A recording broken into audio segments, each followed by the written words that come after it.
May 26th, 2011, Park and Rec Advisory Committee meeting. I'm the chair, Brian Watt. To my right, and we'll make introductions here. Go ahead, Patrick.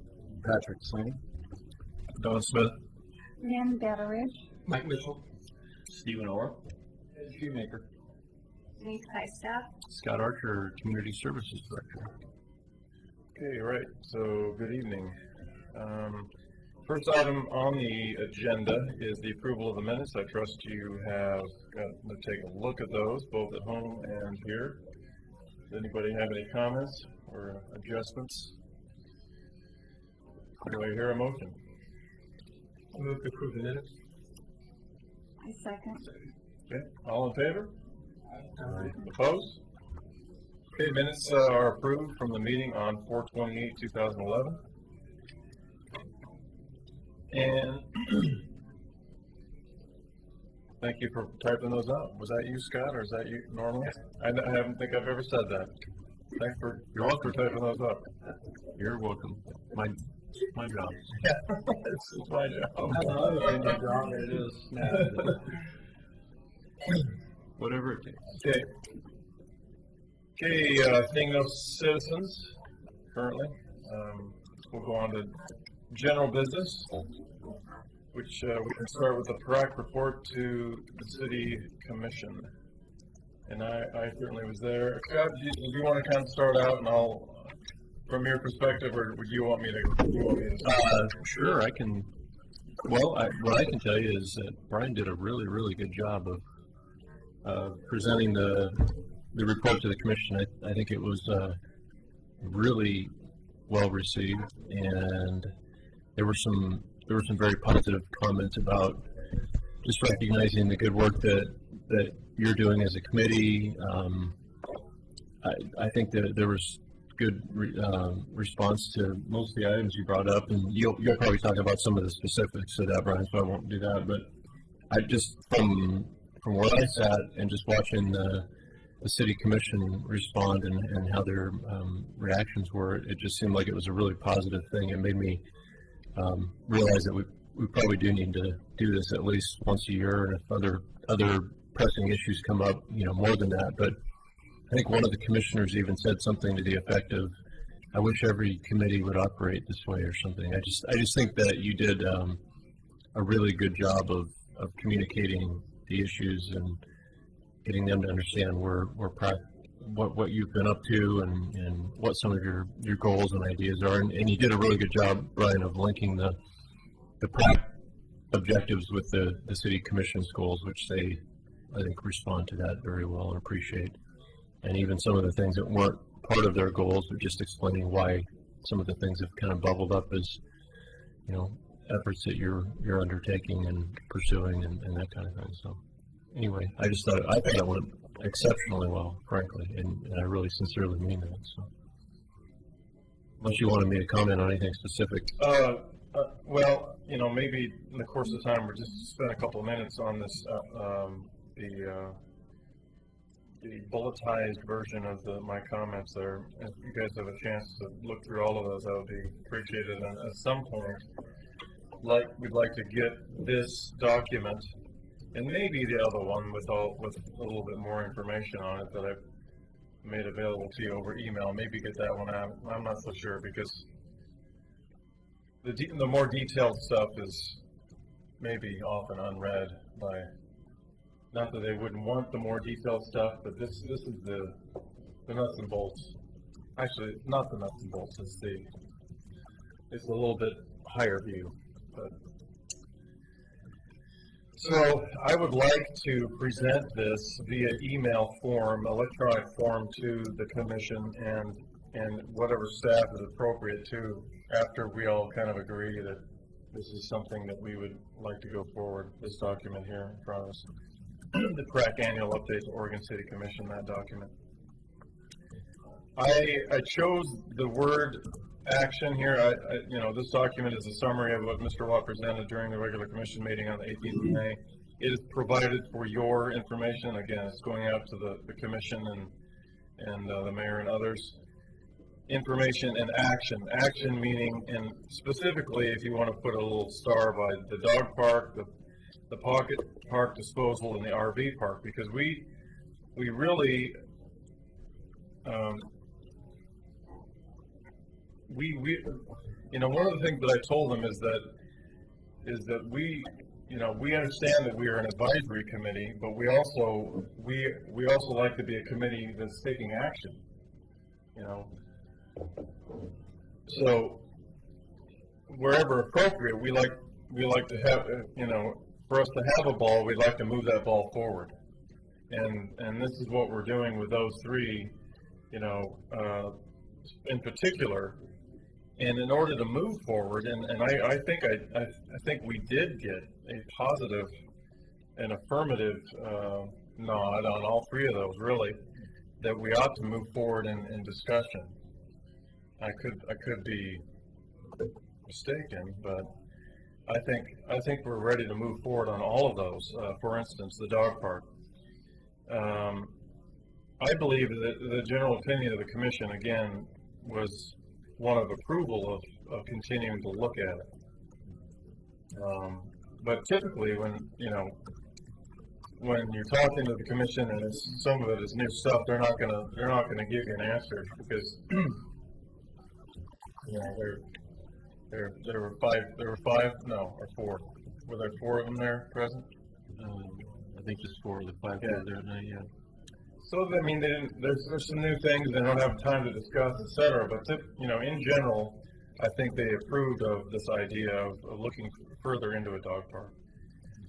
And so I think we ought to develop, or continue to develop, our own methodology of what would make sense in identifying 1, 2, 3 different options to proceed with the dog park. So, what do you guys feel about that? Yeah. You want to talk about it in more detail now, or do you want to go through your whole Yeah, plan and then hit it when we get to Yeah, it? let's. You want to bring out we one can by do that. So, I mean, are we ready to say we want to spend more time working on this issue? dog park specifically? Yeah. Yeah. Yeah, I mean, well, Mike and I stand that, luckily I got a nice summer vacation coming up, so I can do lots of footwork. Mm-hmm. At least understand what the next step is in the process. Yeah. Identify that, and let's move forward if we can. I think. Or combinations of different steps that we could do. Yeah. Because it could go several different routes from what we've talked about in the past, where, what we want to look at, resources we have. I mean, it's going to be a couple different combinations that determine routes, right? Like, Use your analogy of moving the ball forward. Yeah. Let's continue to do that and understand what we need to do, what we can be doing. Mm-hmm. Well, let's talk about it now then. Let's talk, since it is the next thing. Why don't we just talk briefly about what that means? Brian, can I put back at you, and I can go look at notes, but what do you remember? Can you paraphrase some of the stuff, some of their interest, or some of the concerns, or what the commission talked about, or feedback they gave you? I think it was just more of it was a good idea that they agreed with. It's an idea that's it's a good time. The timing is good to start talking about it. Mm-hmm. And I guess one of the things we wanted to know, and we don't want to obligate staff for a whole lot of time, but I think we need to figure out when and where we need to involve the staff in helping us understand the properties that would be available, or the options that would be available, in addition to the information that we would be gathering. And the method of how we would communicate to the citizenry of Oregon City and let them know what we're doing, and your desires in that respect. But a big chunk of it is going to be what makes the most sense. The idea that you have standalone or a dog park that's just a dog park or one that's shared. Dedicated or shared. Yeah, right. we'll call it, yeah. So, I mean, we didn't get into any details during the commission update. Okay. But I think it's time that we get into those details, and I don't see anything that would prevent us from, because I don't think we have to reinvent the wheel. I think we have a lot of examples out there of methodologies or methods of choosing locations and operation of a dog park and what that looks like. We've pared some stuff down in our previous discussions, and so, we would probably want to revisit what we pared down.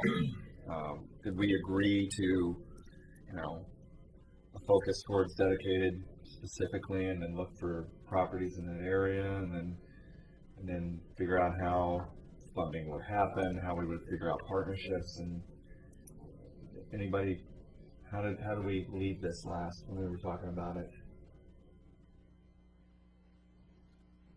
I don't know quite how to answer that. Where I feel like if but we can assume from your presentation that the city commission now knows about this idea. Mm-hmm. They wouldn't be blindsided were we to reach out into the community. Mm-hmm. The thing that I've read that keeps coming up is the idea that this kind of facility works best both in terms of building it and maintaining it if there's a community group, friends of, kind of, like the Friends of the Library group or whatever, a Friends of the Dog Park group that I think needs to be more than just Patrick and I. And I think we need to do that now because I'm sure there's a ton of good ideas and good spaces and ideas for places for it that other people in the community are going to have that we don't know about even, that we haven't thought of. So I guess what I'm thinking is before we try to narrow anything down or focus or decide dedicated, shared, whatever, before we even try to do that, I think we need to reach out by way of the trail news, the city website, posters up in, the pet-related businesses, the veterinarians, the kennels, all that kind of stuff, and at first create an email list, and then from an email list try to put together a meeting. And Scott, I would assume that sort of a thing is something that wouldn't have to, be in a formal setting and minutes and all that kind of stuff. If it's like an independent friends of group that's trying to get organized? If it was, if it was something along those lines, then it doesn't necessarily have to be attached to the city per se, even though that partnership will be kind of naturally there. Right. So yeah, it can be whatever you want. It could be, I could see it being that way, or if PrAC was so inclined, you could have it be more of an ad hoc or a subcommittee of PrAC if you wanted to keep it more linked that way. But the easier you make it, the easier it's going to be to deal with this. So. Put it on Facebook, make a friends of. Yeah, or you should yeah, go exactly. on Facebook. Yeah, so I guess what I'm proposing is, as an moving the ball forward, would be to reach out into the community, to generate an email list leading toward some sort of open house idea gathering thing. Sure. Before we try to put any kind of space or place or even type onto it. If that sounds agreeable. Because in the end, funding will be a big thing, and staffing, and it's gonna have to rely a lot on volunteering, contributions, and if we're gonna muster that up, then we probably shouldn't sculpt and mold this yet.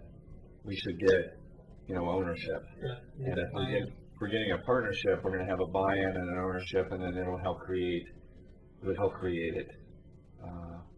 It'll be more of an organic feel there. Hey, you're right, Mike.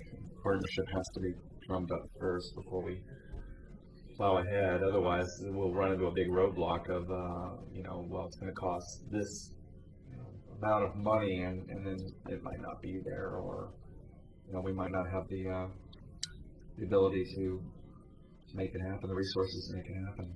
I think that's a great idea as far as just kind of getting the word out and seeing, because I think another justification for doing what you've suggested, Mike, is it might be a good way to gauge the pulse of the community as to, we think there's that interest out there. I've certainly received, some fairly regular communication, and I think some of you have too, or that there's people out there that would be, but it's kind of like, okay, now let's actually start getting some of these folks with that idea and interest together, and so it does kind of serve both purposes. I think it sort of gauges the level of interest, as well as just gets the right people that are interested together with that energy and that focus. And I think it'd be relatively easy to get the word out. There's 2 or 3 vets in town, and at least one pet store, or maybe more than that I'm thinking of at the moment, and some of those places, and even more than just pet stores, there could be other places, and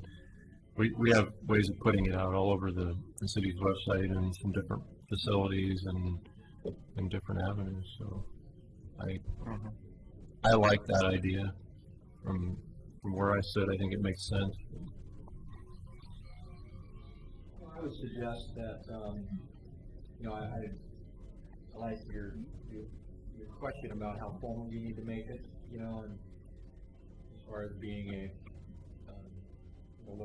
what you want to call this meeting, in terms of, is this a city representative meeting, or is this a separate gathering to talk about this? But I would suggest that there is some kind of ownership of that.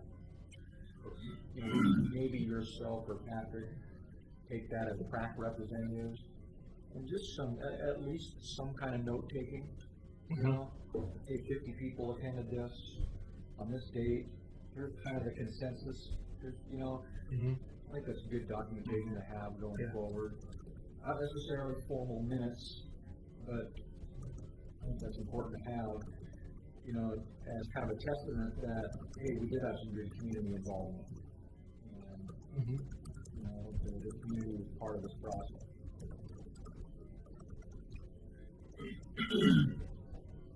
If I were sitting in front of 50 people, putting myself there, I would want to have some sort of straw man put together, meaning an idea of what I'm talking about, because those people are very interested, but they don't have the know-how, and they don't have the information that the staff does about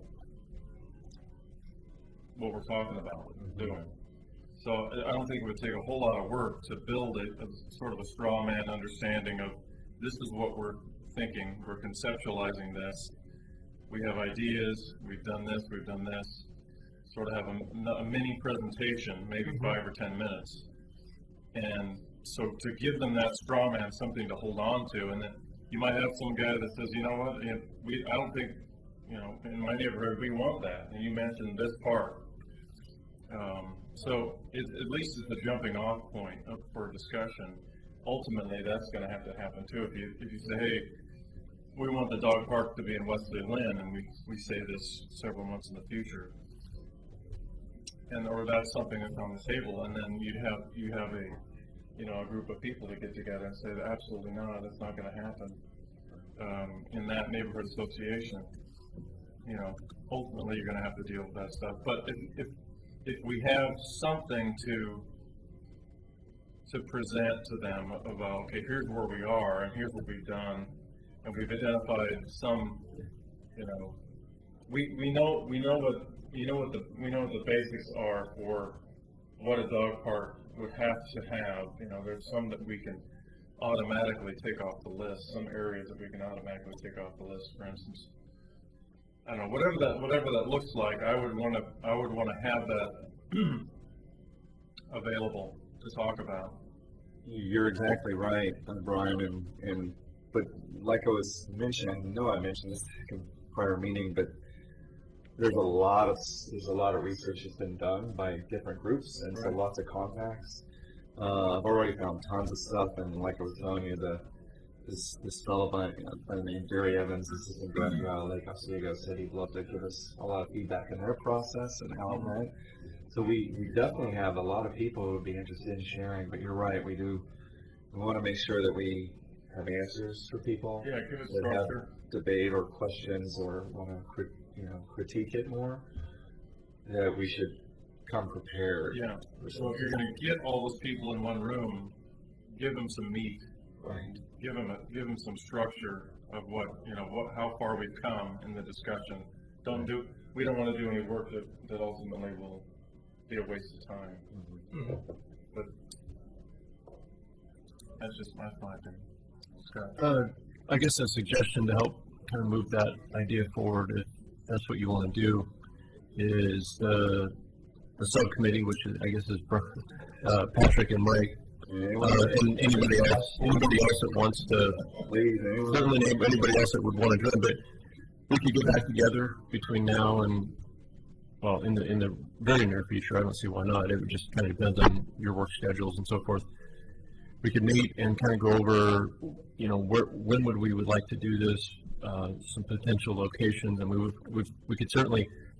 It doesn't have to be a big formal thing. It can be, it's not going to be televised or anything. We're not going to make it uncomfortable for people to attend this, but we have meeting spaces that we can definitely use. And this is ultimately, it's a city thing. It might end up peeling off and forming a nonprofit Friends of the Park group, but it's all also going to be attached to the city. And so I'm here to support this, and we can have city resources to a certain extent can support this, like facilities, helping to put the word out, whatever staff can do to help facilitate and support this. We could look at maybe pinning down some potential meeting dates and locations, and then sort of sketching out an outline, and then discussing the avenues that we get the word out through, some of the things that you're identifying and some of the ways that I can put the word out. And I don't know if it's waiting too much time or not, but we could put that information together, have a kind of formulated that idea, and then bring that back to the next PrAC meeting and say, here's what we're planning on doing. We're going to meet on July 13th at 7 o'clock at this building or at the Pioneer Center or whatever we end up. And here's an agenda. What did you say? At Mike's house, whatever. and here's an agenda, and here's the avenues that we're going to put the word out. I'm just throwing this out. You can do what you wish with that, but just kind of so I'm offering to meet and help.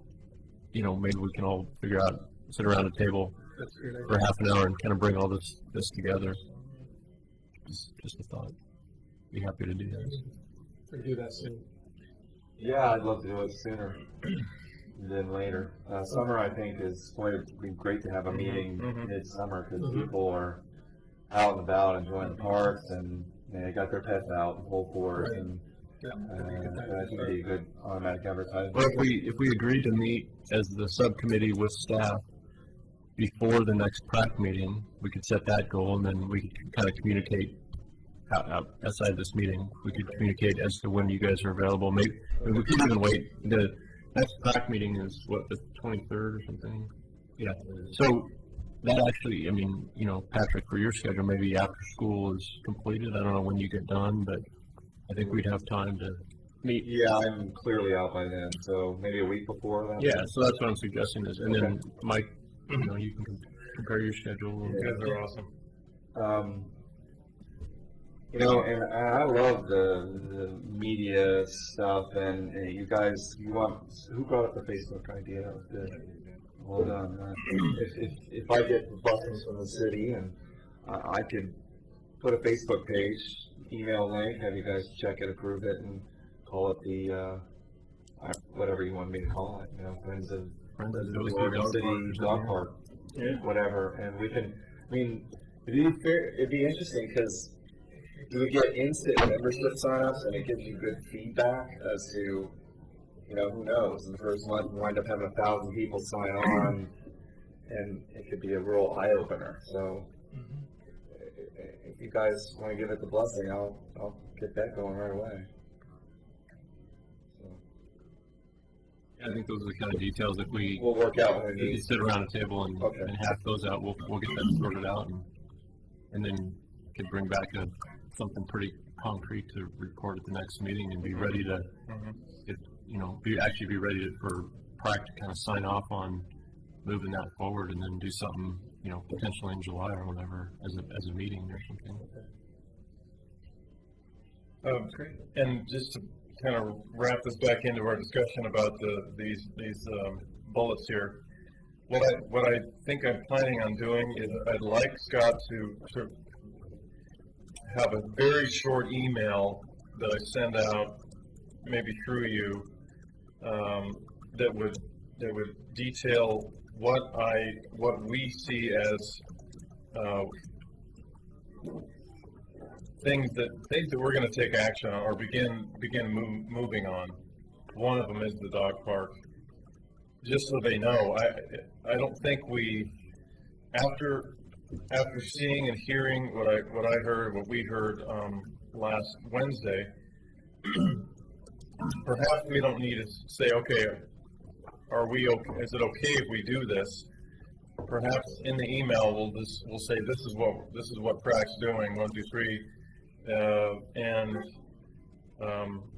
we're waiting for a response on. Let's just go to the next one. Parks maintenance utility fee. I suggested that PrAC be a part of that methodology process in some shape, way, or form. So, so there in this email there could be, hey, this is where we're moving forward. See attached, and still need your direction on this or your input on putting a PrAC member or inserting a PrAC member into the process of determining the. I would even take that a step further, Brian. I think at the report that you did, you had pretty much affirmative head nodding going on. Depending on how that process unfolds with the maintenance utility fee discussion, I had already planned on PrAC being very involved in that. As from my perspective, you're the advisory committee, for all things related to Parks and Recreation and anything like that.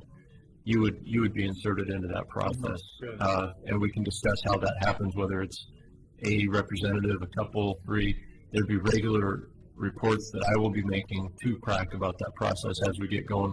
I saw no reason that the commission had any objection to that. I think you can just say, we plan on being. You can word this how you want. Yeah. We plan on being involved in that process. Okay, good. They would have said something if there was any issue with that. So I think you got the green light. Great. I think the mayor spoke pretty loud and clear that he didn't say yes, move forward, but Pocket Parks, his position actually was to get that initiative on the ballot. Did I understand that correctly? Yeah, that's what he argued, or how he argued it. So I think what we need to do to get that ball rolling is to, and this again is just my opinion, is try not to reinvent the wheel and go back to whatever methodology they use to determine those other 6 or 7 parks, and see what makes sense.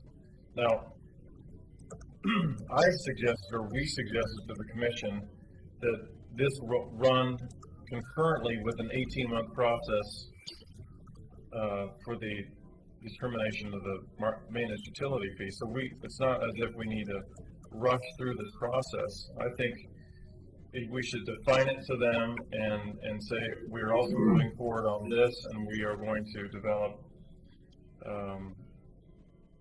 I don't know. I mean, at some point we can only make suggestions of that. It has to go to some other level beyond our expertise. We can kind of get the ball rolling in this case for the disposal of certain properties and the rationale. But I mean, from that point, it's kind of out of our out of our area of expertise or skill set, unless anybody's ever disposed of city property before. It would be interesting to be part of the wording and language of what gets put forward for a ballot. You know, that came up in a prior discussion. You know, because the way things are worded to the voters can make or break whether or not it gets pushed through. Absolutely. And being if it's that important, and when we're pushing for this, then it seems like it would be interesting if there was a way we could get involved in the crafting of the wording. I know it's a big legal thing, but I don't know. Could you do us a favor, Scott, or have somebody help us out with just nothing more than what that process was and who led it? Who led that process? And you know, there's got to be some record of that, so at least we wouldn't be trying to get into something that really wasn't technical, you know, our technical business they could be getting into. We need to at some point hand it over to the same type of people, or the same people, not even just the same type, but I think the same people. Yeah, I think I can give you part of the answer, but I'll follow up with more information. I'm fairly certain that the Parks Committee was involved. You know, anything that big having to do with parks wouldn't have gone forward without some level of involvement and support by the Parks Committee. I can only assume. And that's certainly where I would, you know, I wouldn't take an initiative like that forward unless this committee was on board with it. And then I'm sure a lot of work was done by the staff, and that being something that would actually go on the ballot would have to be looked at pretty closely by the city commission. What I could envision is doing what you just asked, is kind of bringing more information forward. Now that we kind of got the, you know, at least there wasn't any pushback I didn't see on that one. So that gives me the comfort level of knowing that I can spend some staff time on that, knowing that the commission at least is aware that that's going on. I bring it back, some additional information at your next meeting. We can start kind of delving into it a little bit more into that conversation. Determining the process of how that's going to move forward. At some point, it'll, you know, between this committee, staff, you know, whether you want to do a subcommittee of that or something that might get a little bit more detailed than you're going to cover, you know, on one item in the Parks Committee. I think that would probably warrant going in front of the commission on one of their work sessions, you know, setting aside 30, 45 minutes, whatever, and just kind of working through some of that discussion with them and saying, here's kind of a, you know, big picture look at what we're thinking, and then really getting their a little bit more formal support on, you know, that, and then also getting their input specific to the sites that might be on that list or not, or how that might work. I don't know if that makes sense or not, but it basically, I'll bring some more information back to you. We'll talk about that, and then we'll talk about how we take that forward. And the one thing that the mayor included in his comments was that he thinks for something like this is like what you're saying, Patrick. You know, you got to think about how to present it to the voter, and you know, we want the unvarnished truth is what we want. We want that information to get out there to them, and what he mentioned was asking, you know, if identifying these parks or these pocket parks, what within those neighborhood associations or those people who are living close to it, you know, asking them, going out and making the effort and asking those citizens of Oregon City that are closest to those pocket parks what the best use for that is, that area, to get a better feel for who we're talking to when we start identifying 6 parks for disposal, quote unquote. So that was one thing that I remember him saying. Sometimes when you see the way these things are written, though, they're so legal, the way they're put together in the language that it can be intimidating for voters or scare them. And I'm not overstepping my bounds here, but I just bring up that it would be interesting if we could maybe start a skeleton of language that can be built from, that can be passed on, so that legally, then the lawyers and those who go to actually make it ballot initiative, that it draws on our expertise of what the neighbors would want and the citizens would want, and what we notice, and from our looking at the big picture with parks as well. So that's why I brought that up. I think that Yeah. So in the narrative of the ballot issue or whatever. I think we can be very helpful in selling that if we push forward. Some bullet points on that. Right. Yeah, and I know for me, as a voter, I've got to be convinced there's a real issue there, Yeah. rather than just rhetoric. That's something that's really going to grab me. For example, the parks maintenance utility fee, which would, I think, be part of that same ballot measure with the pocket parks. But, if you come out with a statement that the current level of staff manning is at or near 50% of the national average, it doesn't do a lot for me unless I have something, substantive behind that. So for me, that's pretty important. I think you might, I'm thinking you spin that, how many people, how many acres each staff person has to try to take care of, maybe. Because the natural reaction, most people are going to say, if we have 50% of the staff, well, everybody else has too many. Which may be true, maybe the number's somewhere in between. I don't think you'd get anybody's interest. You wouldn't get a voter to respond just because we're half of the average. Well, and I was thinking more in lines of examples. What's the condition of our parks? I mean, is the community satisfied with where they're at? Maybe they are. I mean, do we have some real examples out there of where our parks aren't being maintained Right. as well as they could be? so And the biggest example that comes to me is the new park, the new property that we purchased that is sitting idle. We just don't have funds to address it. I mean, that's a park. You just can't make it into a park, right? right. And then when it is made into a park, it's going to require a lot of maintenance. We've got You know? actually got a couple of those. There's the smaller one over in the Filbert Run development.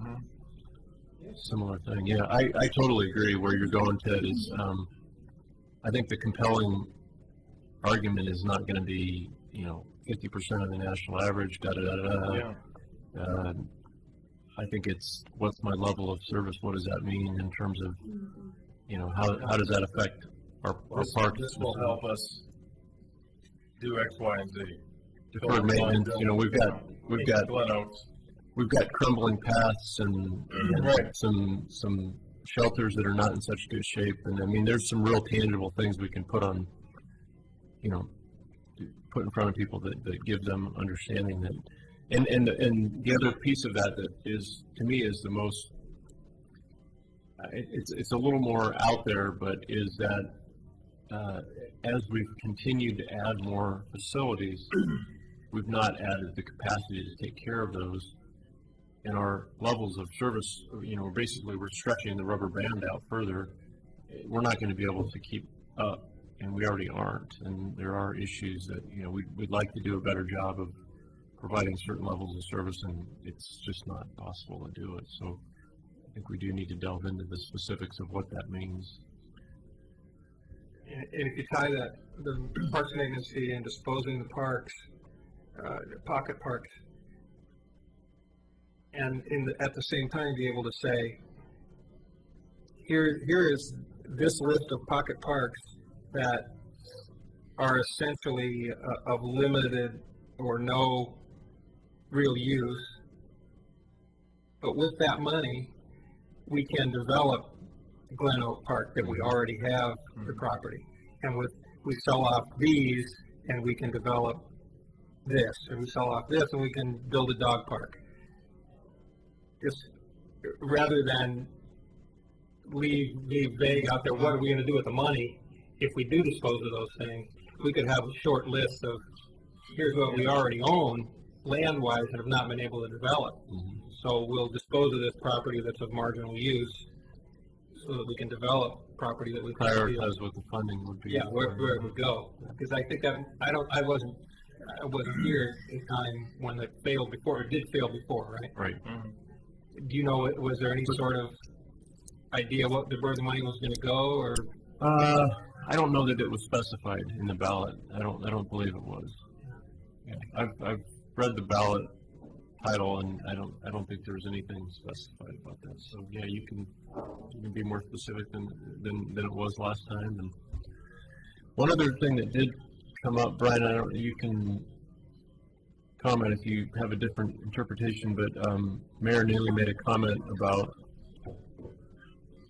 the specific the neighborhoods that those pocket parks are in. That we're talking about these without specific knowledge of, even though, my opinion is I don't sense that those are well used from what I hear from feedback from our staff and from my own observations, as well as the scale of economy that we get out of, maintaining a little piece of property versus taking care of the bigger ones, that we get a lot more bang for the buck. But the mayor said something about, there might be some concerns by the specific neighbors that really have an affinity for that piece of open space in their neighborhood. And if you start talking about it going away, there might be an adverse reaction to that. And I think I said this last time, but maybe the thought of offering those up to the neighborhoods as a neighborhood association or something like that, that they can have the first right of refusal or something to have those, or something to that effect if that kind of reaction came up. So Yes. Yeah, his words were, ask them what they think is the best use for those parks. If the city did identify a specific park and they wanted to vacate that property, does that fall in the same guideline of requiring a vote of the city? if it was going to be, if it would be something that we would no longer own, Regardless of the process you went through, whether you Yes. sold it or just vacated it. yeah, if we change, if we dispose of park property, it has to be approved by a vote of the people. Now, an option could be if there was a specific pocket park in a neighborhood, and we, through some public discussion as we started moving this process forward and having these conversations, and however that kind of would go forward, we found out that there's this one particular park that this neighborhood had an affinity for, and said, we really want that to stay as a park somehow. There might be able to be, and I'm not, haven't even thought about the legal ramifications of this, but we might be able to do something where there's an agreement written that it remains the property of the city, but that the neighborhood association agrees to take on the responsibility of that site. And maybe that doesn't have to go out to a vote. Maybe that's just through an arrangement that we write the agreement and it remains the property of the city, and it's still going to be used for parks and open space purposes, which is what the charter says. It's got to remain for parks purposes. And if you're going to change the use, or if you're going to sell it or get rid of it, then you have to have a vote of the people.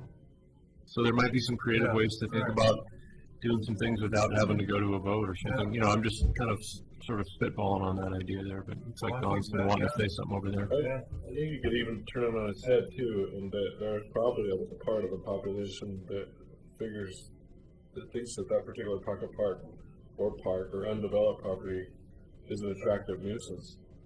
And I know that I love the park at the end of our street, but we pick up way more dog stuff than we probably should. And the park, the street that goes around it is not really the park, but it's a closed street. So the homeless are all up in there. And we find campfires and we find all kinds of contraband along that route. So my point really is that I bet you're going to find some dissenters And then the other thing I think of is again about the attractive nuisance. Are any of these properties outside of the park standard in such a way that they might be a potential liability to the city because they're poor upkeep?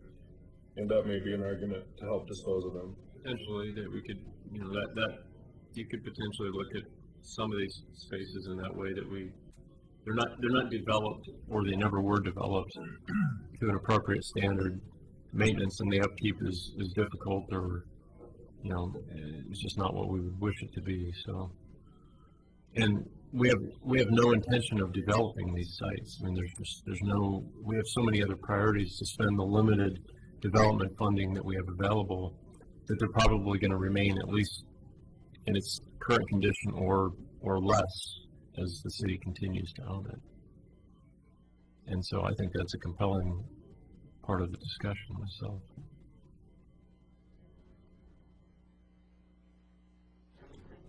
Yeah, great. So what I've heard on that is that I'm going to bring back at your next meeting some more specific information about this, now that we know that we've got some momentum to actually continue the discussion. I'm going to bring back some of the information about the last time it was put on the ballot and see what I can find and talk about that, and then and kind of just see where it wants to go from there. And I like a possible course of action being this arrangement that we could potentially make between a neighborhood association and the, I mean, that's not without precedent. Yeah. Right, the prom and our friends who took care of the prom for so long. Mm-hmm. And that was really a two-person operation. Yeah. It was. Yeah. And they did a great job, yeah. Okay. Excellent. I'd like to move the ball forward on the RV park. I'd like to know, maybe after you think about it, what the next step is there. I know Larry was kind of holding the ball for a while and running with it, and maybe he would be desirous of doing that, and telling us what the next steps may be on that. I see that process or discussion running concurrently with discussions about the cove or the trail system, or, you know, those types of things. That as those things develop, I think it just makes sense that we are thinking about the RV park and what we're going to do with it. I think it makes economic sense too, so it's just going to be an economic multiplier. What I think the next logical step on that is, we've got that conceptual idea that I did send out, right? Yeah. After I remembered that we actually had it. Thanks, Brian.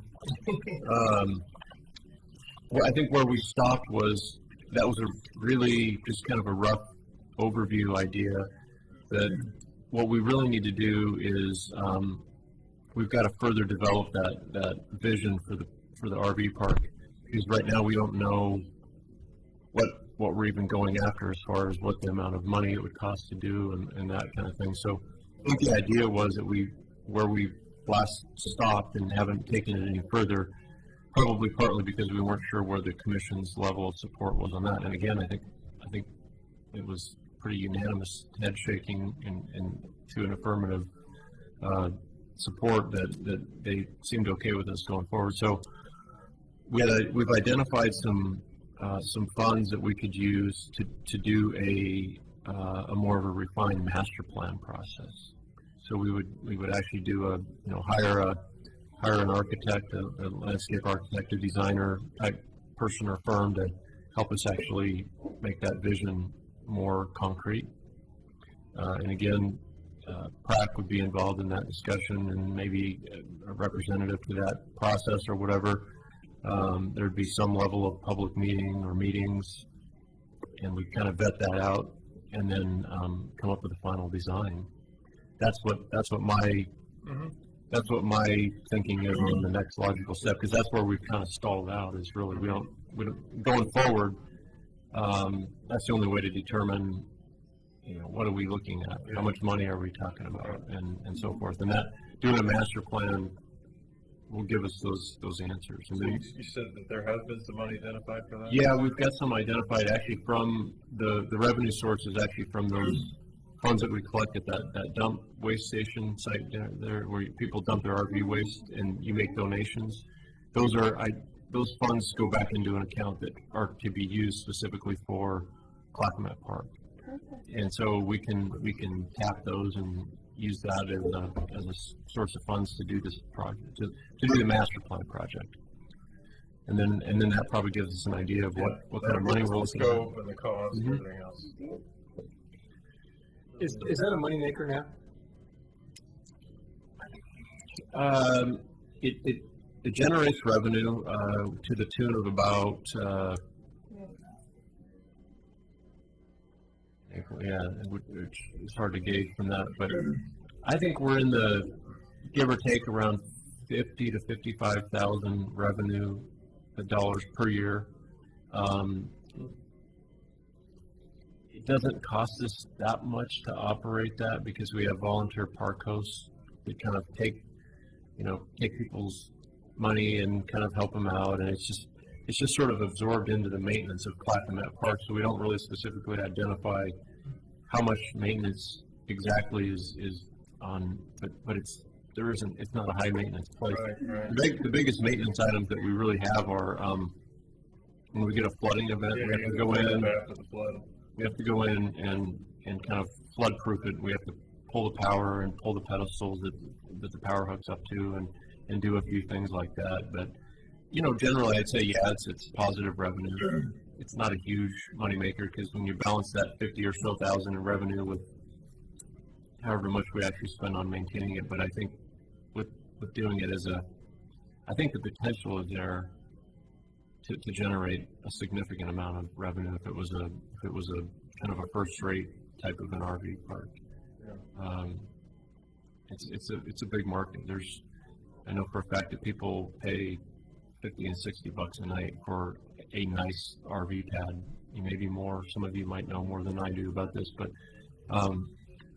we're charging basically like $25 a night right now. Does this plan add spaces?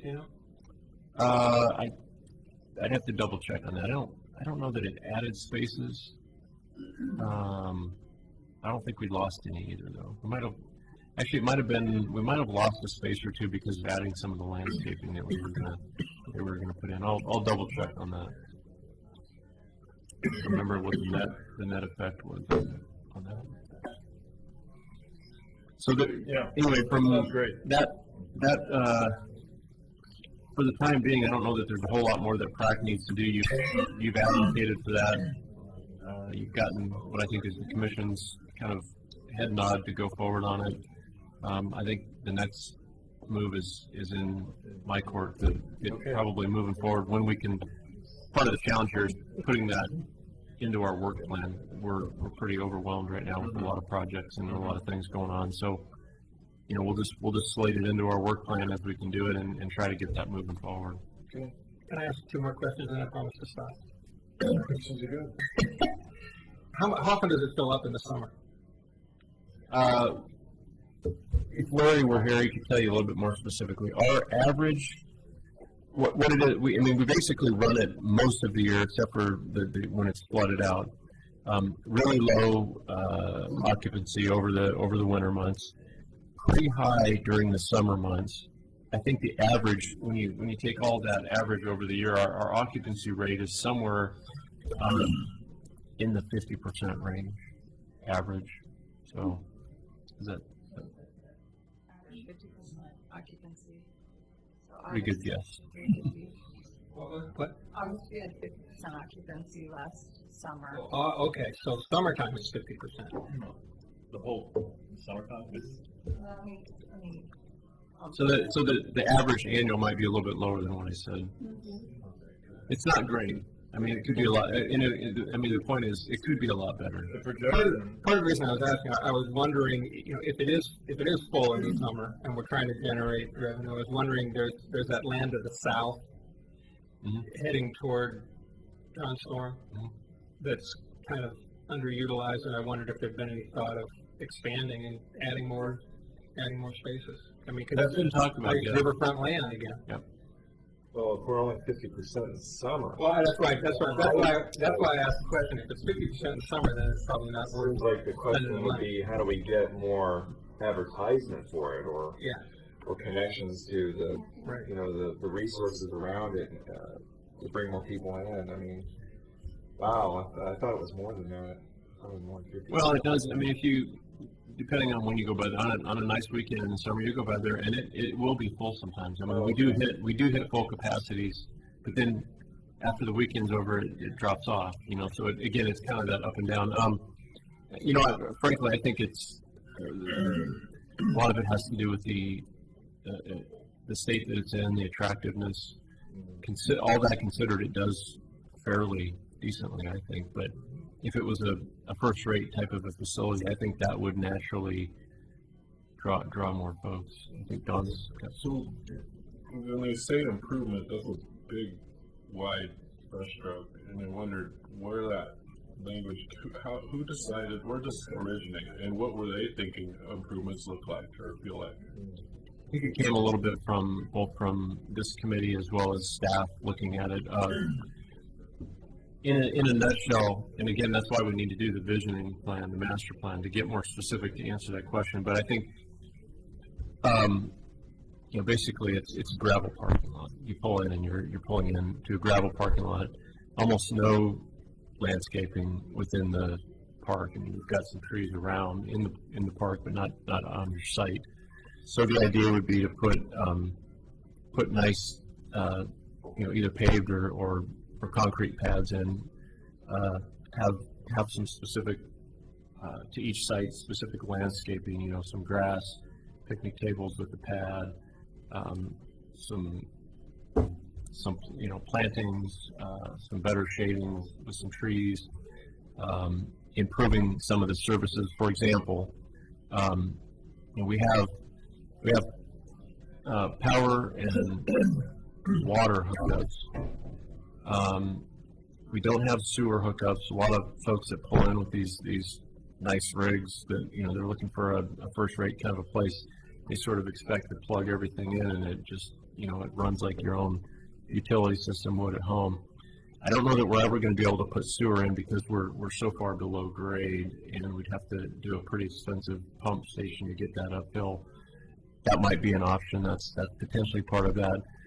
Even to where you pull into some of these RV campgrounds and you also plug in on the side of your RV that brings cable TV into your RV, so your TV runs the cable. We could put that type of feature in, and with each of these things, there's a cost associated with that. So we would charge that back to the consumer. So basically, it's aesthetic, visual. It's some of the services that we're able to provide. Just an overall much better experience, I think.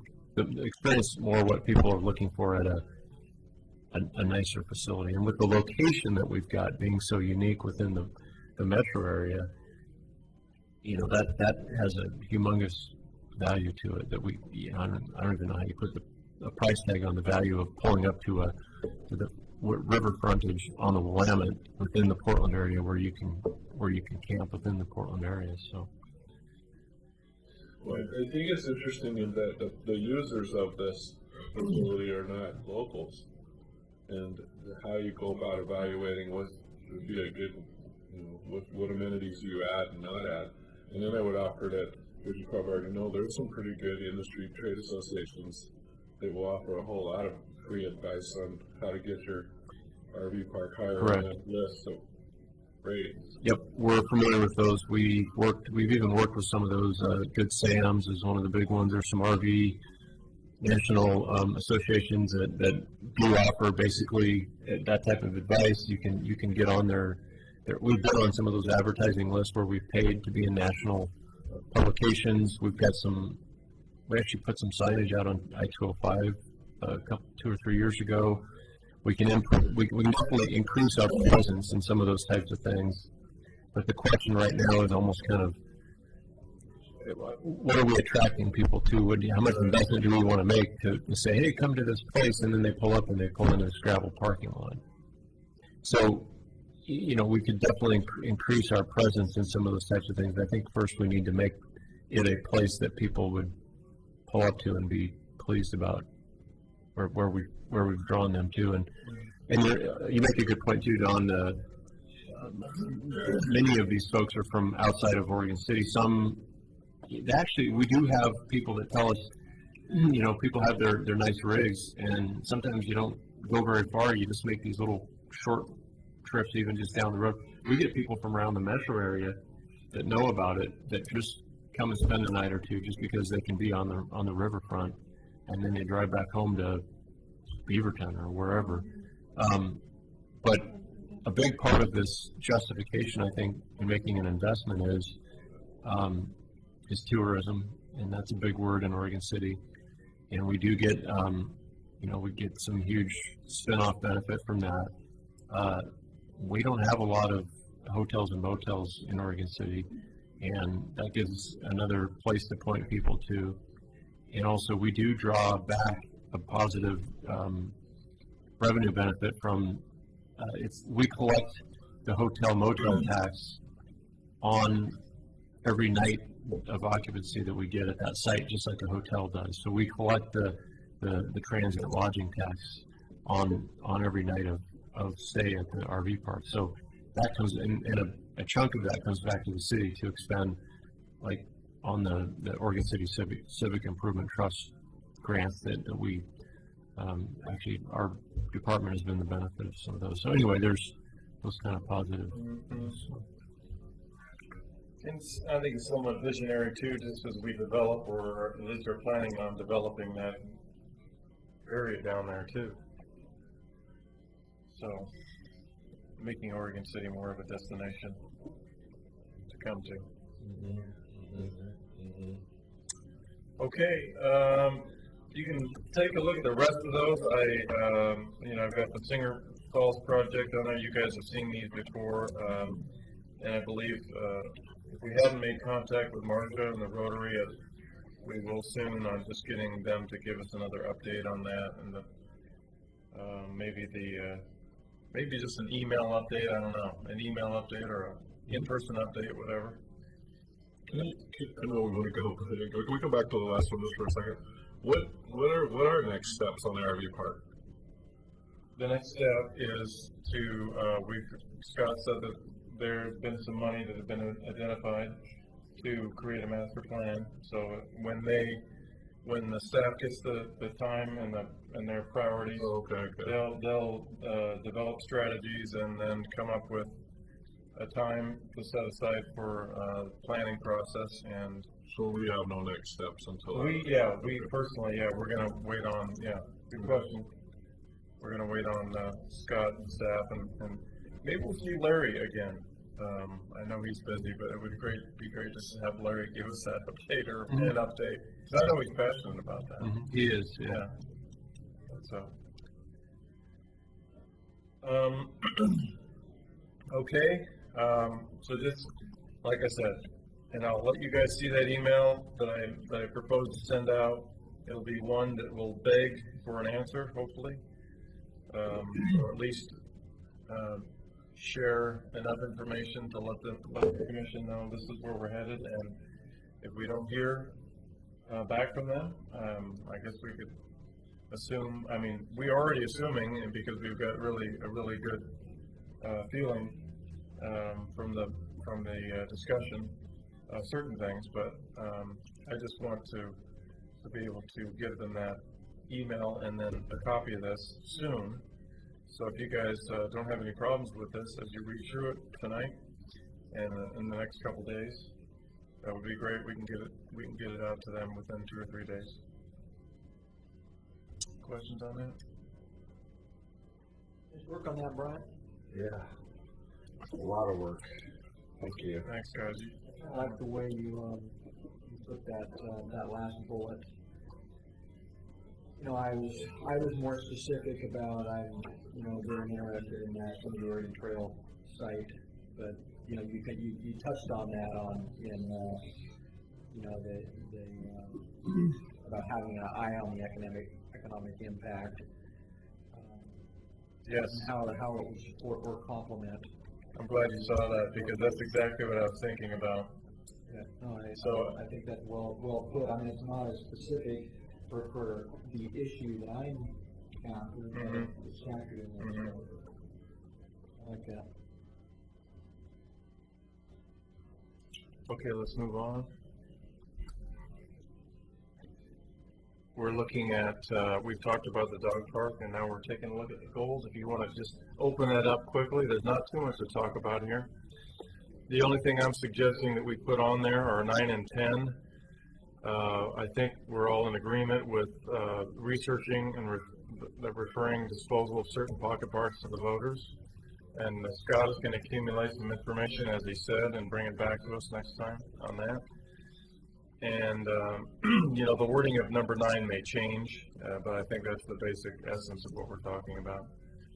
And then 10, I was just kind of racking my brain about things, and just, I see the center, the city center here is the center of gravity, and one of the projects is that Singer Falls project. That's I know that the commission is passionate about. It was Rocky that actually spoke up, being very passionate about that. But I think everybody was in agreement how unique and how valuable really this property is right here that we're sitting on, within a 1 mile radius, really. So I thought number 10 was appropriate. I mean, you guys may or may not agree with that, but and how we word that, or how we watchdog that, and how we support that goal may be something we need to further define, but I thought it should be on the list. Any ideas of what we can do to move that ball along? Well, What was Rocky's input? he lit up. I mean, just like we do, and I'll speak for myself, just like I do when I think about how unique this area is. And I think whatever we could do to expedite it, we're talking about a years-long process, especially the lighting. There was a gentleman that mentioned that. What did you say, that there was there were certain grants for solar powered lighting, and which could really expedite, phase whatever 3 or 4 of this, which is in the out years of the project. So things like that. I mean, good ideas from the community, and the old infrastructure that's in there currently certainly wouldn't be used. Would it have to be pulled out? I don't know. That would cost a certain amount of maybe volunteer hours, or people with expertise in that. But if there's a way that we could employ any brain power into researching a grant or grants that could be, because the Metro Enhancement Grant's already being used by the Rotary Club, $25,000 grant from Metro, and if you guys know how that money is distributed, or the Metro who operates the facility on Washington, that we get 50 cents on the ton because it's in Oregon City, so we get 50 cents per ton. That's actually put in It's called a tipping fee. Tipping fee that's put in a fund, and the value of that pot of money changes, but it's, I don't know, what is it in the like the 180 to 175 to 200,000 ish every year, or About 100,000 this year. Okay. It fluctuates from year to year, but this year it was around 100,000. okay, so it's closer to 100,000, and then applicants for that, they have to follow certain criteria or fall into certain criteria for projects, and then so they write up a proposal for how they plan on using any grant money up to $25,000, and they compete, and then there's a committee that meets once or twice a year that decides, listens to the proposals. The proposals are submitted electronically in a paper, and then they're presented to the committee, the Metro Enhancement Committee. Yep. Yeah. Projects restricted to Oregon City. Yes. And they have certain criteria that have to be, the idea is the word enhancement is descriptive. It has to somehow enhance the community. So for example, the high school construction group, the grants that they've done for the putting in the arbors, the picnic shelter that they did, and then the current restroom and concession project, they've gone after those funds and received those through the Metro Enhancement Grant. So it has to enhance the community is kind of the basic criteria. So we could potentially look into other avenues of funding for that I'm project. curious, was that the source of the announcement of the Murray Stevens roof project was to be funded to $25,000? I saw it yesterday. Stevens, yeah, Murray Stevens. I believe it was a gutter project, although I didn't read the full application. It was funded though. I believe so. Yeah, I saw it yesterday. Yeah. They just, as a matter of fact, they just had their annual meeting and where they discussed and then award the grants was on Tuesday night. Okay. That was So, That should be on the website here shortly. yeah, there'll be a list of the projects, a couple of park things. The high school group, their next project, I think they're just going to keep building all of West Cleveland Park for us. They propose to do covered dugouts on the ball field, on the ball fields at the park at West Cleveland, and then they did get funded for that. And there was a cemetery project. We've talked about the memorial, the Parents of Murdered Children memorial that's been in the works for about 3 years. They got another chunk of money to put towards their memorial project at the cemetery. So, I think there was something like 15 projects that got funded. So, Does Public Works have any role in that Singer Falls? yeah, it's kind of a crossover between our department and theirs. I mean, we're both involved there. Yeah. Yeah, they do, and they're interested in it. Yeah. Yeah, and I think we talked about this in the last meeting that we had, and I thought it just sounds like a great idea. I mean,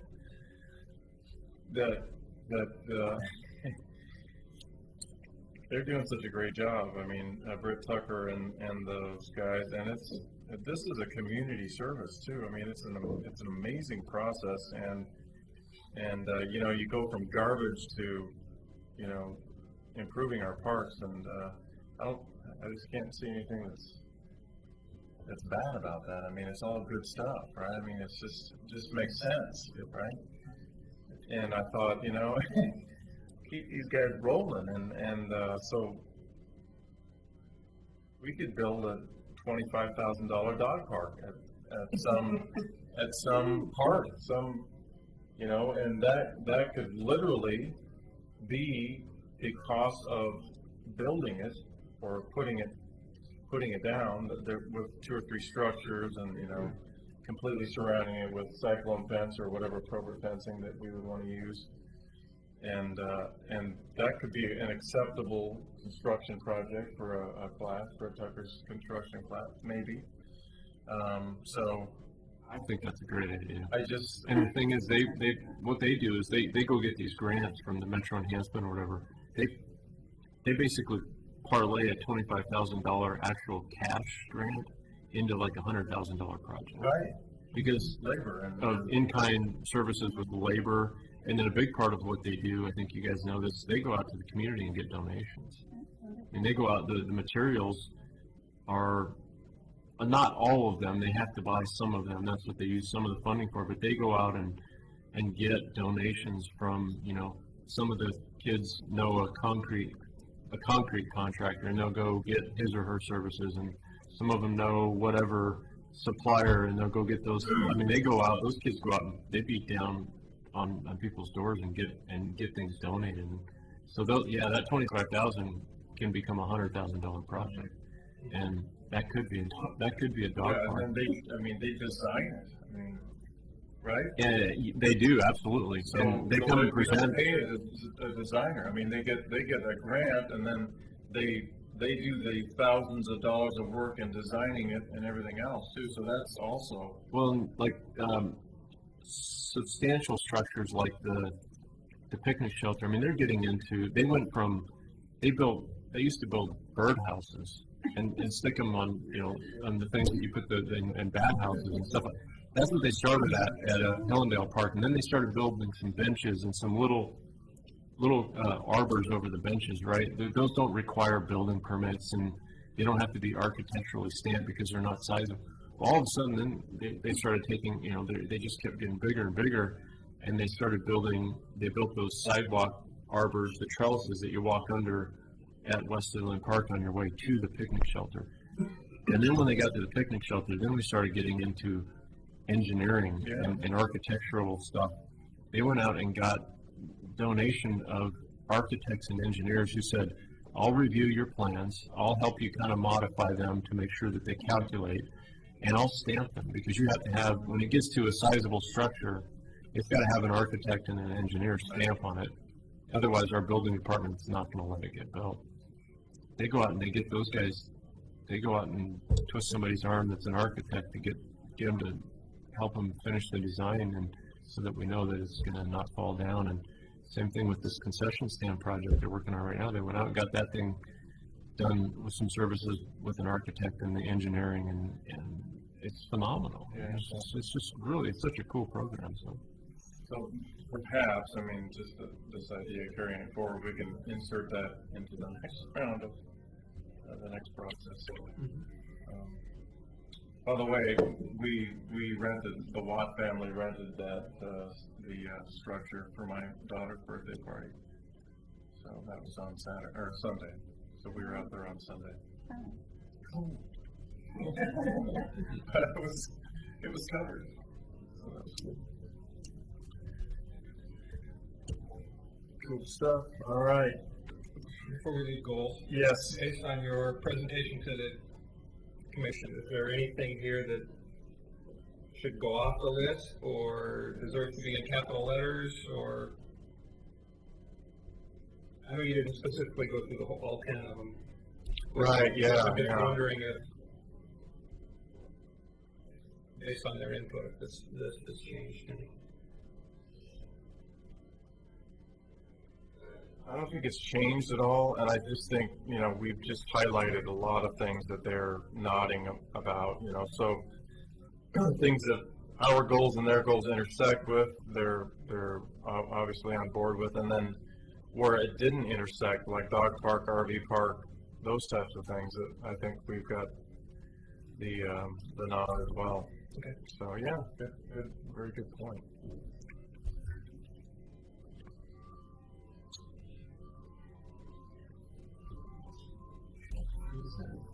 Okay, this meeting is really looking like we're going to get done a little early tonight. That was a little Jedi mind trick for you guys as we move forward from the agenda. I know that many of you are not susceptible to Jedi mind tricks. So,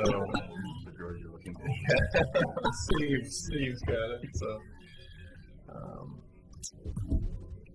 We'll move on from goals then, and as long as you guys are comfortable with that, and just if something comes up and you want to email me and the committee, just go ahead and do that and say, I like this, I don't like this, or everything looks good, or just leave it as it is, and we'll talk about it next time. But I think it's looking good for now. Other general business.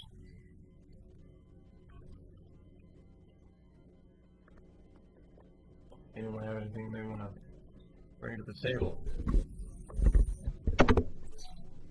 Okay, PRAC member reports. Shall we start with Ted? Nothing for me tonight. I have nothing. Okay, I think I've said enough. I just struck by something here. We got this Oregon's most endangered places, and unfortunately the Ermitanger House is on here. And kind of interesting, I was in last week, Boston, and the other Portland, and every house is 100 years older, practically, than this one, and people are still living in it. It's kind of ironic that obviously this is a historically important site and was built in 1845, but it's all 1780 whatever in the other Boston parts. It's kind of ironic. Interesting, and I suppose when something is lived in, it's maintained. Right. Right? I mean, that's the difference versus the neglect from a historic facility that you're kind of having some usage of, and the ownership is, there's defined ownership of it. There's the Plaque and Heritage partners that the ability to do what's required and recognize what's required. Spread a little more thin over, rather than one single person maintaining it or transferring that over to the next owner. Shared responsibility can be no responsibility in many cases.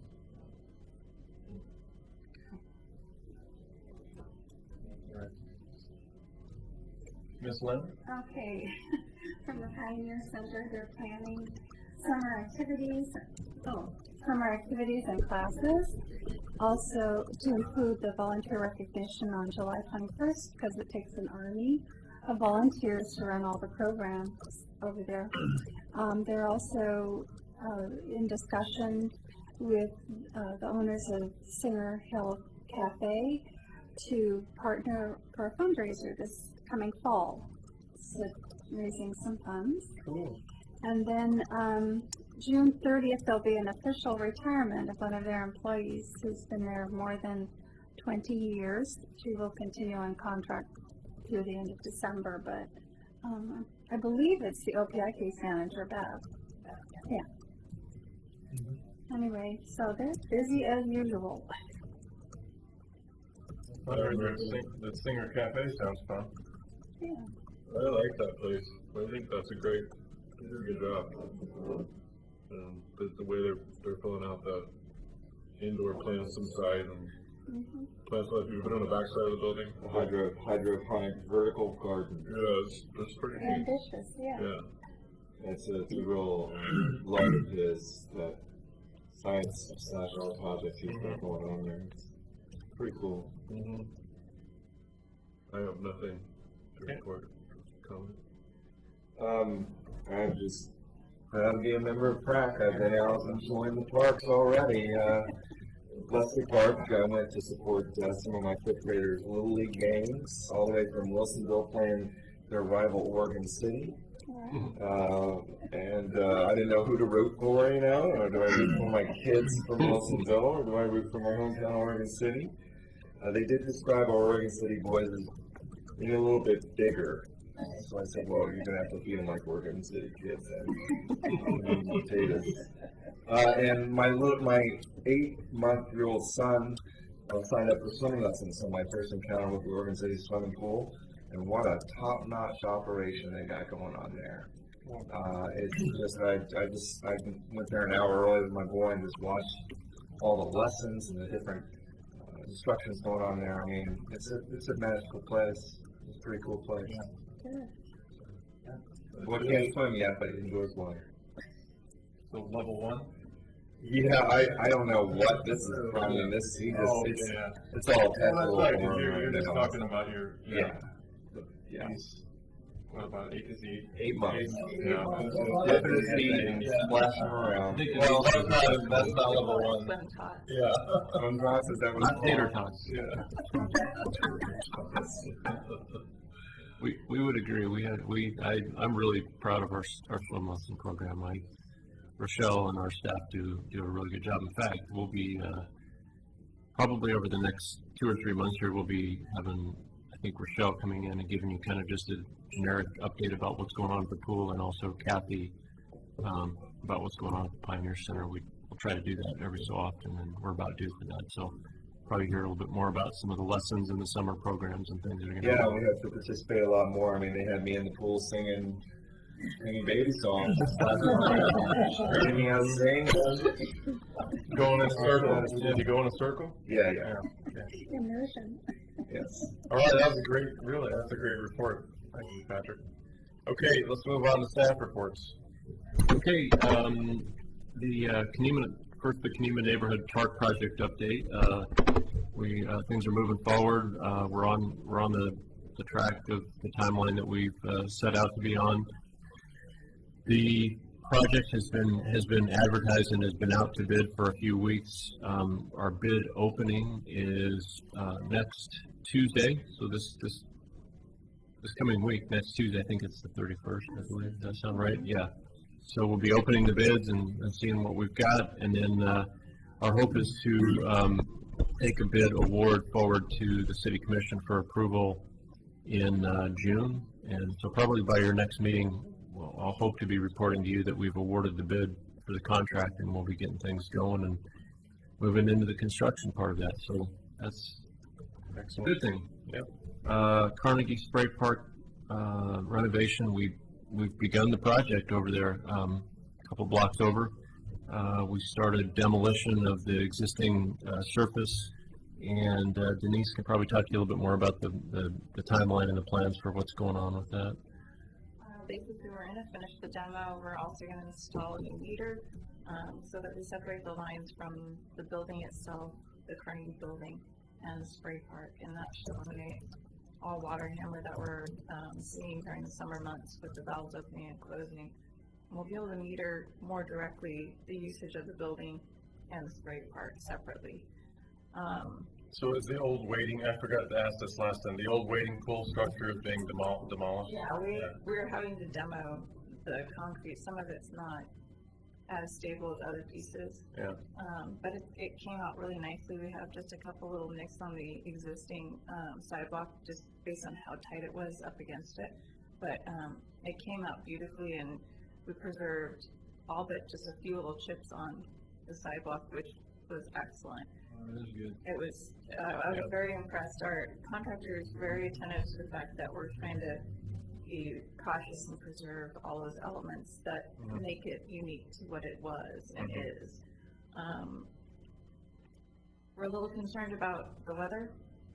We're having some concerns with putting the fill and laying the concrete. If all else fails, we will be tarping that entire area so that we can get this done on time. Yeah. So a little bit of concern in that respect that the weather's not looking like it's going to cooperate this next month for us, which is a critical time frame for us to get this stuff done. So we're really pushing hard and trying to get this jammed in there in the next month. But we are looking at wrapping up by July 15th. So that's our last date. The filler is gravel?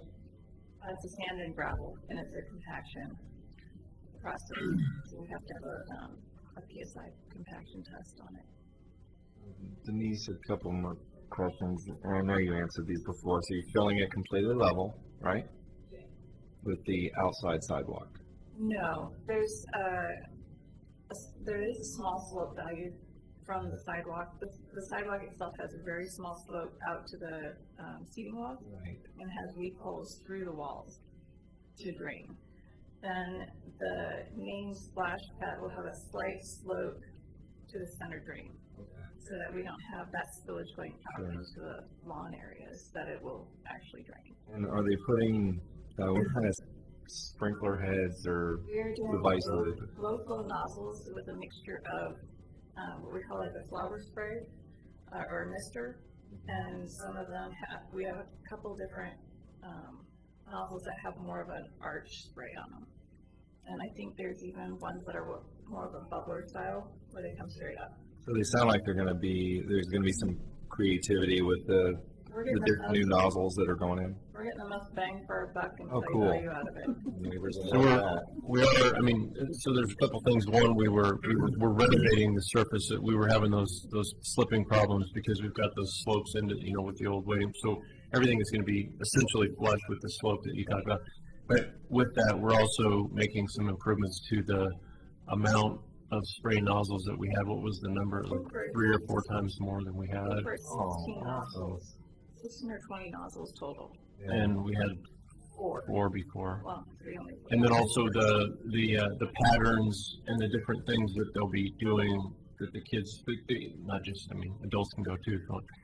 The experience will be greatly improved. So it's kind of twofold. It's a renovation, but it's also an improvement of the experience because there's there'll be a lot more play than we had before. The unique piece to this concept that we're using and the play elements, the nozzle elements, is that we can recreate every season a different configuration.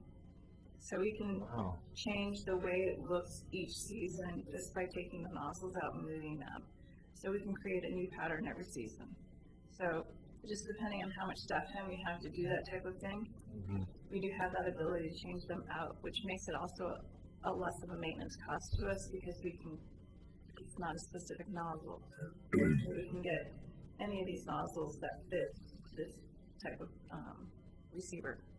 That's awesome you guys are doing that, because the neighbors there, it's a big mix of, some neighbors really wanted something more creative brought in, and others neighbors wanted it very streamlined and minimal so it doesn't detract from the history of the historic district. But that's nice. That sounds like it's going to meet, it's going to bring that fun with all those nozzle heads, but still. And the historic piece we did, just to remind you, we did go through pretty extensive process with the historic review board. We went through some neighborhood discussions to make sure they were good with it. Because if McLaughlin neighborhood is pretty organized and has a strong voice in the city, and if they didn't like it, it wasn't going to go very far. So we went to at least a couple of meetings that I can remember. We went through a historic review board process to make sure everything was historically appropriate. And the main thing that outcome was we're improving it. But all these things that we're talking about, the different nozzles and things, from a standing back kind of perspective, you don't really see any of this. It's all in the ground. They're all flush with the concrete. So basically, you're just seeing the concrete pad, and the colors of the concrete were specified by the HRB to be certain tones, to match what we've got going, or not to be bright colors. And unlike the Rivercrest Spray Park, where we put upright, vertical spray elements in, we weren't going to be able to do anything like that. It's not appropriate for this site, so it works really well. Yeah. It's well used, and I've always been amazed at how Oregonians, even more every year, you see these spray parks and kids come out, and just the whole neighborhood comes out to these spray parks. It's pretty amazing. I'm glad it's being a lot of love put into it. Why don't you go ahead and give the Sportcraft update there too? We are still in process of getting all the items ordered. We are on project timelines right now. No delays foreseeable at this time. We will have signage up by June 8th as you are heading down towards the Sportcraft boat ramp, notifying voters that it will be closed July 15th through October 31st. It will actually be cordoned off by fences on July 15th. So Through October 31st. Okay. And that is the in-water work period for us, but it also leaves a little bit of leeway. I think it's the Lamprey Festival that happens that first weekend in July. And then we already touched on this a little bit, but on the Ermatinger House, the update is that Denise and I attended a recognition luncheon this week. It's kind of a weird thing to say this is an award or a recognition, but the flyer that we gave you on the one that Mike held up a little bit ago, I sent that to you, and you've got that on your monitors, I think. The Historic Preservation League of Oregon, we nominated the Ermatinger House as one of Oregon's most endangered places, and we received a notification at this lunch that we went to this week that it made the list. This is a statewide list, and it's the top, what they call the top 10 most endangered historical places, and that it's kind of a positive and a negative. You're saying, well, wow, we're on this kind of list of bad things or whatever. It's actually a positive thing. It's it gives a lot of recognition and brings light to this issue, and that's what we're trying to do right now with the Ermitinger houses. We were just talking in that discussion a little bit ago about how come these houses on the East Coast are 150 years older than this one, and they're more well preserved. And well, it's because of I think the level of emphasis that we have or have not put on that facility, and you know, we're obviously taking a much more proactive approach to that now, and there's a lot of recognition about this with the structural issues that we've had. So anyway, being on this list will provide some opportunities, possibly open some doors. This organization provides some technical assistance to point us in the right direction. So it's a good recognition. So we're pleased with that. So, and that's it on the staff report. Yeah, No, it isn't. I'm sorry. Denise has recreation update. I forgot. I have a couple of little things. I'll make it quick. I apologize. I did forget to send out the monthly reports. We've been just kind of a little bit slammed, but I will send those via email to you folks. That includes the Pioneer activity listings and their tallies for numbers. Which I want to emphasize that if you look at the transportation numbers and you look at the meals numbers, it's an enormous increase over the last 4 years. I think I looked back about 40% on the meals, and I think we're close to 30 to 40% on transportation. So no more staff, not much more money. Our staff is really throwing great guns and working really, really hard. I mean, it's amazing how much they can accomplish with so very few people and so many clients that they serve. So I just want a little shout out to our staff out there. We are getting hit with vandalism at a lot of our facilities, so if you guys have your eyes out in the community while you're out and about, we'd love to have an extra set of eyes out there. We're doing some proactive lighting, some other things to deter that. However, if you're out and about at night and you're going by any of our buildings, just keep your eyes out for us. You can always use an extra set of eyes. We have Wi-Fi hotspots now at the Pioneer Center and the pool. So if you are using our facilities, Wi-Fi is available. With the school budgets, we are in discussions. They probably won't end until we get towards the fall, but we are in discussions as to what impacts those will have to our programs at the pool. So it's more of a heads up than a definitive answer yet, but just a heads up. The tree at the library has been removed, the one right in front of the building that we told you was going to be removed. It actually has been removed now. So if you see that little empty spot there, that's what it was. And then Scott and Larry had that planting plan together, and we'll be working on still doing those replantings. Does that include stump removal as well? Yeah, usually we do a stump removal. So that one's, I'm not sure what the lag was on that, but yeah. It's like it was never there. Yeah, it will look like it's never there, yeah. Also another shout out, we are doing hiring for the seasonal temp position for the spray part. We've had dismal response on that opening.